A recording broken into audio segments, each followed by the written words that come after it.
Hi everyone, it's Laura, and you're here for Mobility from the Ground Up. I'm so close to the camera up here to start with because we're working on neck and shoulders today. So I want to give you kind of an up close of some of the alignment that I'll be mentioning today instead of being way back on the mat. So the main thing that we're going to work on today is neck and shoulders. Most of us tend to have a head forward, and when our head moves forward, the shoulders kind of round forward. And that impacts the upper back. So it's neck, shoulders, upper back, everything through here. So what we're going to be trying to do today is get the upper back to extend a little bit more instead of flexing or rounding. So a little bit more extension upright. And when that happens, the head can move back over the shoulders. And so instead of all these muscles working to hold up your 10-pound bowling ball head, and it feeling like it may be 14 or 15 pounds because it's moved forward so much, we can just stack on top and we can align a little bit better. So one of the things I'm going to say a lot is to do a chin slide. And what that looks like is this. So most of us, again, have our chins lead the way and then kind of the heads forward. So what you're going to be doing when I say chin slide, which you can practice now, is sliding your chin down and back. So move your chin forward and then move your chin down and back.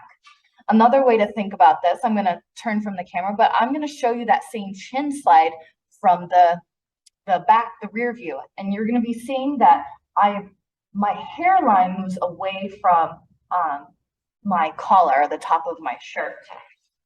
So again, this is where, when my chin is forward, notice the distance here. And then when I do the chin slide, that moves away. So we can practice that a couple more times. I'll show it to you again. This is chin forward.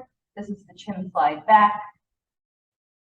And so when I say chin slide or move your hair away from your collar, that's what you can think about. The other thing to think about when I do say that is to check in with your neck. I'll also be cueing to relax the neck. So a lot of times we'll kind of grip with the front of the neck in that chin slide, but the work should be coming from the back. So that upper back area that leans forward and gets really tight, those muscles around the spine actually can help pull your head back and keep it there if they get used to that work. So chin slide, that's what you need to know. Let's move to the mat. The other things that you'll need here for equipment, I have 2 light hand weights. These are 2.5 pounds. You could use cans or bottles of water. When I say cans, cans of drink, cans of food, whatever it may be. I also have a slightly heavier weight. This one is 10 pounds. You could also do a 5 to make it the same weight as your hand weights. And I also have 2 yoga blocks here. At home, it'd probably be a lot easier to use a cushion for this. So those are the things to grab. You can pause it if you need to grab those things. Otherwise, we'll get started. We're going to start knee-hand position. And what I'm going to have you do here is a cat-cow. Here's our cats. I call it the angry cat or the Halloween cat. Here is our cow. So when we're going into the cat, you can kind of move through this as you listen. When you're going into the cat, you are flexing your spine. And when you're going into the cow, you are extending your spine. We're trying to get what we call global flexion and global extension. Now, if you have a mirror, you can see yourself in the side view. Those like $5 mirrors that you can move up and down on the floor are really nice. Be able to see yourself move. We're going to take the low back out of this motion. And we're just going to try and move the upper back and the neck. So I want you to engage your core, keep your pelvis still, and then round through the upper back and the neck. So we're still doing our cat-cow, but we're trying to isolate it here and above the spine.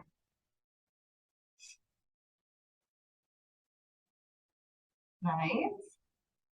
Now, what most people find is that when we start taking the lumbar out of it, we realize just how much flexion and extension we can get through the lumbar and not even really move that upper back. So if you're feeling like you're not getting a lot of movement except in the neck, it's probably because you're not getting a lot of movement except in the neck.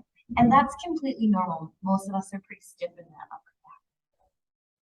All right, let's come out of that position. We'll come back to that position. If the wrists start to bother you there, you can roll up your yoga mat, put the heels of the hands on the floor and the base of the fingertips down. And you can do this seated, this next move, seated or standing. Do it however you're comfortable. But we're going to take the hands out to the side in a T. My palms are facing forward. And what you're going to do here is you're going to turn your palms forward so they face down on the ground. So your thumb is facing toward the front. And see how far you can go with that. This is internal rotation of the shoulder. And then really let it go. Let it impact your upper back and your spine. Good. And then come back to that start position. We're going to do this a couple more times. I'm going to show you from the side view too, because what we do at the shoulders really impacts the upper back. So once I get to a certain point, in order to go farther, I'm flexing the spine and kind of my neck is getting in that extended forward chin position. And that's a natural thing to do. So when our shoulders internally rotate, it brings the shoulder forward, brings the upper back rounded. Good. One more time.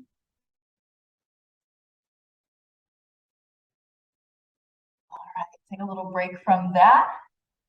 And we're going to go out to the side one more time. So this time, I have my palms facing forward to start, thumbs up, and now I'm going to try and get my thumbs to face backward and down toward the ground. This is external rotation of the shoulder. Most of us can't go nearly as far. From that start position and internal rotation, I could get all the way down. And I don't expect you to get your thumb to face all the way down here, but notice what happens to the upper back as we go here. And you don't have to hold it. I'm just kind of holding it to show you. So we rotate back. Notice that when we externally rotate the shoulders, the spine kind of lifts. Chin slides back on its own. It really opens up the shoulders. If your shoulders get really, my shoulders are already feeling a little, whew, this is work to hold them out there. That's completely fine. You can shake out and take a break. Let's try and get two more in though. So we start with the thumbs facing up and then try and get those palms to face backward, the thumb moving backward. And notice we go nice and slow so we can feel what happens to the spine, the upper back, and the neck. Good. All right, take a break from that. Let's go back to our knee hand position now. And this time we're going to just move at the neck. Again, remember, if you need to roll this up or to use a cushion or pillow, put the heel of the hand up, base of the fingers down. That'll put less pressure on the wrist on this position.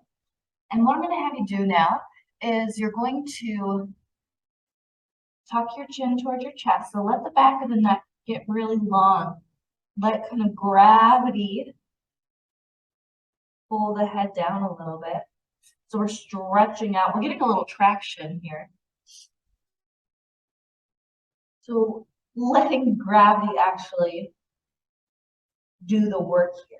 A lot of times when we're in a position like this, we're always holding the head up, which is normal because we want to see everything. But if we can let the back of the neck relax as we're here, we can get that, again, traction going upside down. If you have any blood pressure issues, even if it's controlled, you can put your hands up on a cushion or blocks to elevate you, which will keep your head above your heart. So with high blood pressure or risk of stroke or anything, we really want to keep the blood pressure low up above. So we want to keep the head above the heart. Good. All right. You can keep your hands there if you'd like to. Now we just kind of release the neck. A lot of times it's in that forward position, which is a lot of extension.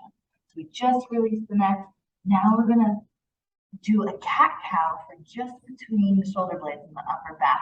This is a shoulder blade push-up. We're going to let the shoulder blades come together toward the spine, and then push the floor away and send the shoulder blades wide. The elbows stay pretty straight here. And what happens when the shoulder blades come together here and then apart is that you get a little, like a mini cat-cow for the upper back. Now you can keep working on this, or you can glance at my back here. So pretend that my hands are on the floor, but what's happening here is the shoulder blades come together and the shoulder blades go wide. Shoulder blades together, shoulder blades wide. I'll do a couple more with you. Take breaks as needed.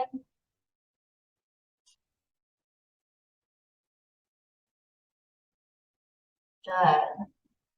All right, we're going to go into a bit of a strength move for the upper back here. So I'm going to put my head up on this yoga block. You can use a cushion at home, and I'm going to take my 2 light weights here. Now, as I put my head up on the yoga block, I'm really trying to make sure that my hairline is as far away from my collar as possible. So a lot of times people will put something under their head, like mainly pillows, and then it'll create this look. So if you can see this from here, you can see my face is still facing straight up toward the ceiling. My hairline is very close to my shirt here, whereas if I place a little farther back, then the back of my neck gets nice and long. I can relax the front of my neck. Get a little stretch back there. So we want to have that neck positioning with the hairline away from the shirt. You're going to push both weights up above your head, and then you're going to slowly lower them down. And then come back up. Now notice here what your head does, what your neck does. A lot of times as we lower the weights down, what will happen is the chin kind of juts up. So what I want you to do is stop your range of motion as soon as you notice the chin jutting up, or even the rib cage lifting off the floor here, any arching in the back. So you stop if there's any arching in the back, or if your head wants to move positions, and then come back up. This is strengthening the muscles of the upper back. Then we're going to do 2 more.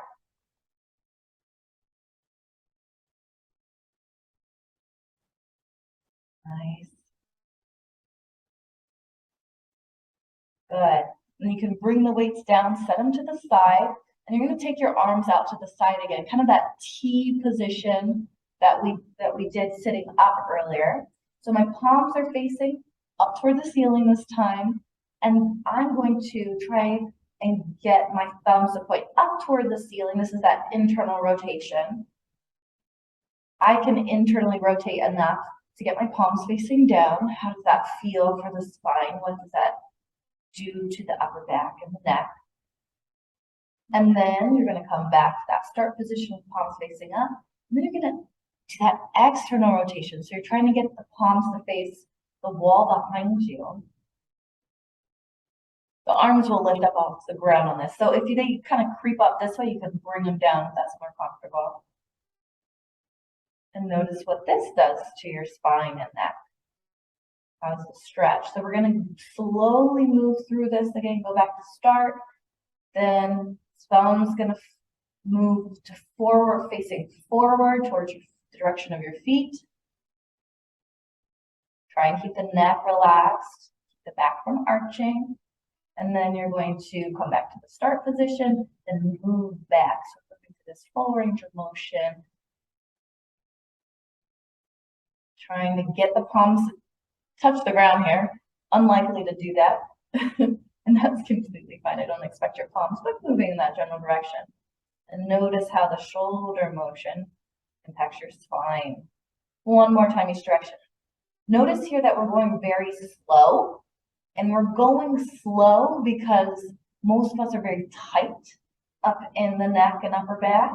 And so if we don't go slow, we'll just kind of bypass any sticky spots, or even do compensations that we don't notice because we're just going so fast. So that arch in the back is a compensation.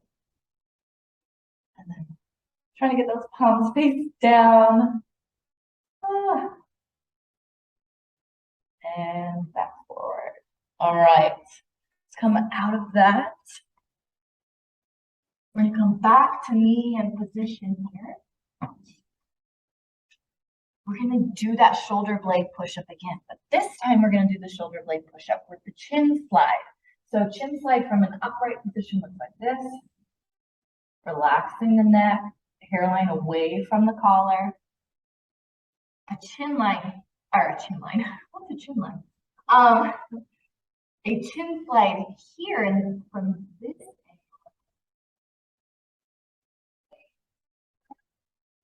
angle. Hairline here is still moving away from the collar. But we're going to try and keep this long back of the neck position as we do our shoulder blade push-ups. So shoulder blades come together, shoulder blades move apart.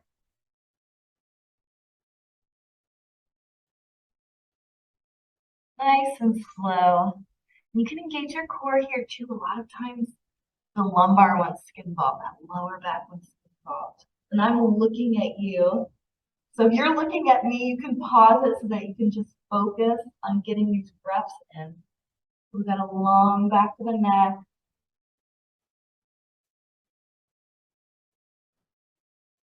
Good.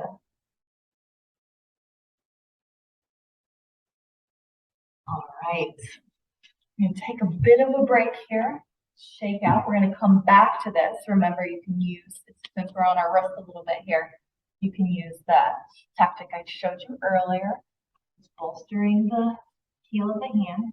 We're now going to build some strength in the shoulders here with better neck and upper back positioning by doing some push-ups. I call these box push-ups. So palms flat on the floor, and you're going to engage your core and chin slide. I'm looking at you, but I should be chin sliding, looking down at the floor.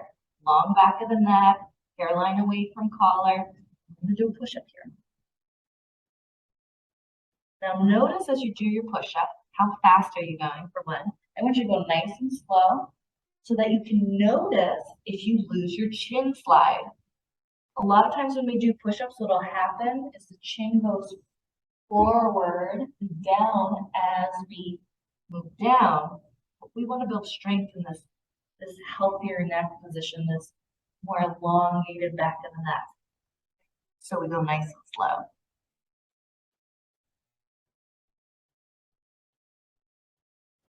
Remember to breathe as you're doing this.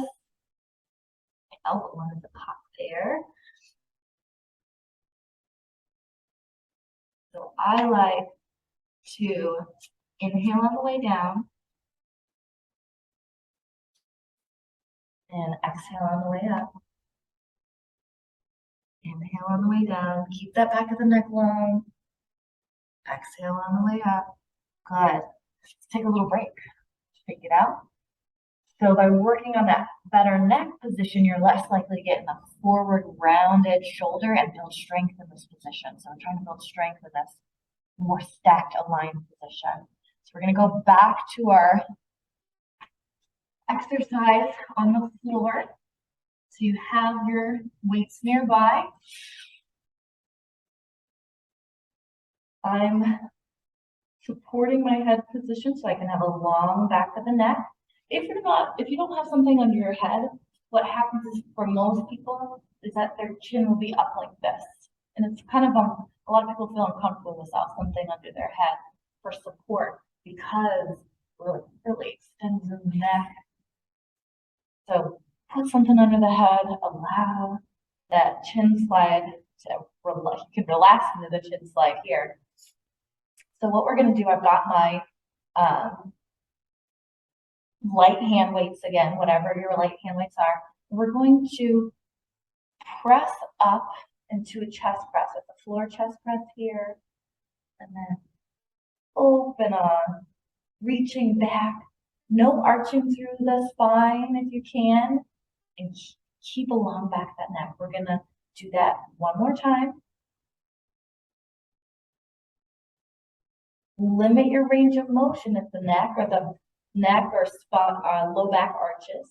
So now the weights are overhead. We're going to come down, our upper arms right next to the body, press up, lower down, and I want you to squeeze the weights a little bit more than necessary here.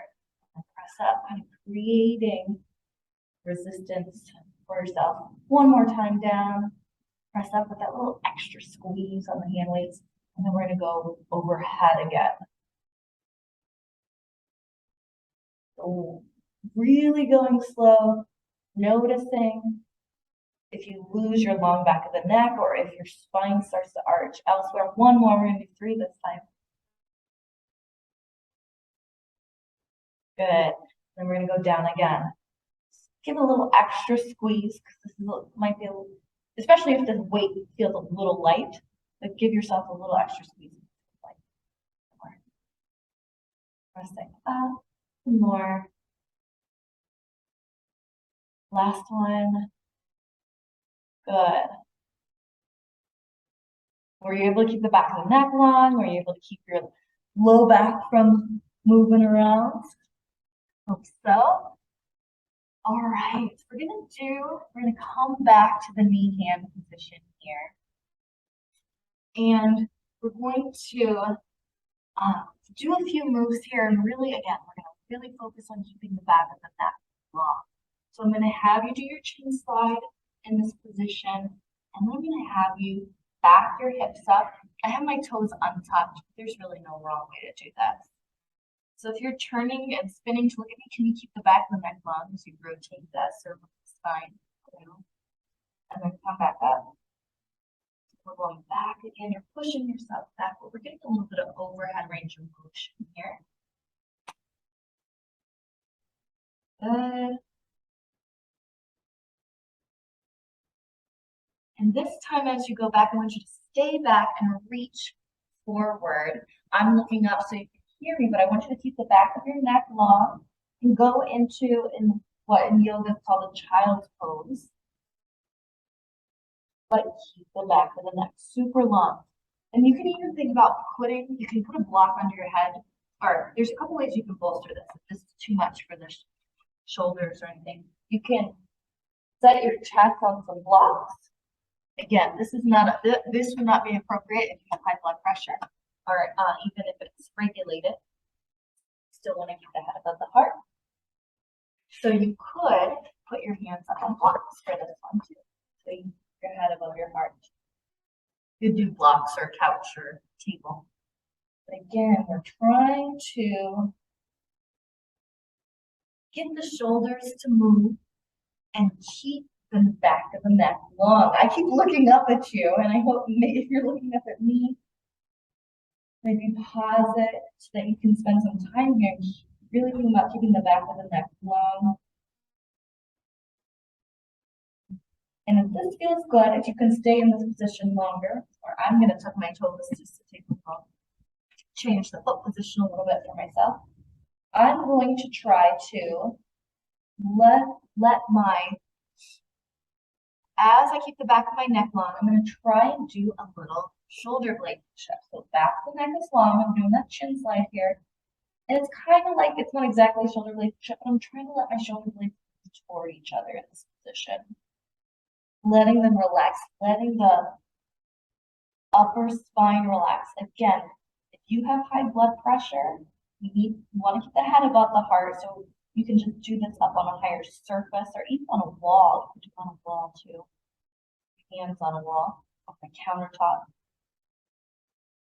Back of the neck is still long, trying to get some extension in the upper back.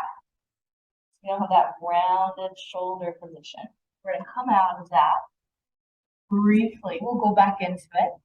Now remember, earlier we did this move here, and we noticed when we internally rotated the shoulder, right, like this, it rounds the spine, brings the head forward into that position that I don't think anyone wants to age into this position. Or if we're there, we want to start working back. And we can always do little improvements, at least so we have less pain. And so then when we went back here, we got a little bit, if your spine is willing, get a little bit of extension and the chin moves back to a more stacked spinal position. Now, we're going to do that same move here, but we're going to do with palms face up. So that's that external shoulder motion, external range of external rotation. So I'm putting, if you're on the floor, it'll look like that. And if you're up elevated on top, it'll look like this. I'm going to go with the elevated here, so that's feeling good for me today. And again, we're trying to keep the palms face up, back of the neck long, and trying to let the shoulder blades fall together. As the shoulder blades fall together, the spine tends to extend, so get into that better, more upright posture. It can be a little confusing because we've got 3 curves in our spine. Kind of doing separate things at the same time. Trying to relax that upper back. Keep the palms up and keep the back of the neck long. I lost my chin slide there while I was talking to you. Come out of this whenever or if ever you need to. A little bit longer here. Breathe. Your shoulders feel really tight. You might try them a little bit wider.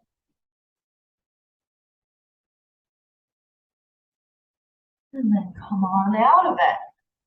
All right. Roll the shoulders back.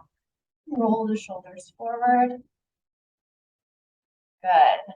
We're going to go back to our strength moves one more time. We'll give that knee-hand position a little bit of a break. So we're going to come back to laying on the back first. If you want to try your heavier weight with 2 hands on it, you absolutely can for this. So I'll demo that. Otherwise, you can stay with your lighter weights. Show you what this version looks like. Still want to bolster that neck, so we have a long back of the neck, so we can kind of relax into the chin slide. And we're trying to do these moves without arching, any extra arch in the back, or losing our chin slide. So we're pressing up, and then we're lowering down. But that, if you're doing a heavier weight, you might not be able to go as far. You might not have the muscle strength in that range of motion. So I have the range of motion, but not the strength. So I'm not going to go as far as this move here. You'll also notice if you do a heavier weight that there's a lot more ab engagement, a lot more core engagement in order to not allow the back to arch. I'm just alternating here. I'm doing one overhead and then coming back down into more of a chest press. One overhead. Back. We're going to do one more each one. Lower down. Keep the back of the neck long. Press up. Overhead. My abs are really engaged here. I'm shaking a little bit. Lower down. All right, you can set that weight aside.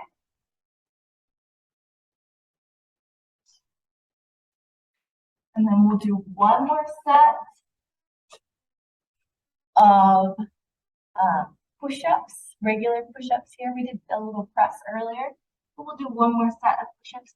If you are doing your push-ups with your elbows out wide, this final time around, I want you to have your elbows come in and kind of have the elbow point straight back as you lower down the push-ups. Find your proper positioning, do your chin slide back to the neck long, lower down, elbows move straight back and come back up. Lower down. Come back up. Bolster the wrist if you need to. Sometimes on this one we don't fit quite as much. I think the range of motion that's stuck in one spot. Is the back of your neck still long? Can you keep it that way the whole range of motion? Last one here. And then we're gonna finish off. Keep checking with your chin slide. Is it still there? Is the front of your neck relaxed? Let the back, upper back hold this head up here. And then we're gonna do our shoulder blade push-ups. Shoulder blades come together. Shoulder blades move apart. If you want to add an external rotation here, try and get your elbow pits to face forward in this move. So elbow pits, that's your external rotation. The elbow pit moving, facing forward and the elbow going backward, even as you do this move here. Long back of the neck. It might be a really small range of motion. That's okay. 2 more. Small but mighty, right? Good. Very nice. Come on out of it. And sit for a moment and check in here with these shoulder rotations. If you're at a desk and you feel just super rounded, don't even do the forward ones. Just do the reaching back. Help reset your spine. All right, that was mobility from the ground up, working on the neck, upper back and shoulders. Hope you enjoyed it, and go back through and try those exercises, even a couple at a time, sprinkled throughout your day can make a big difference. Bye.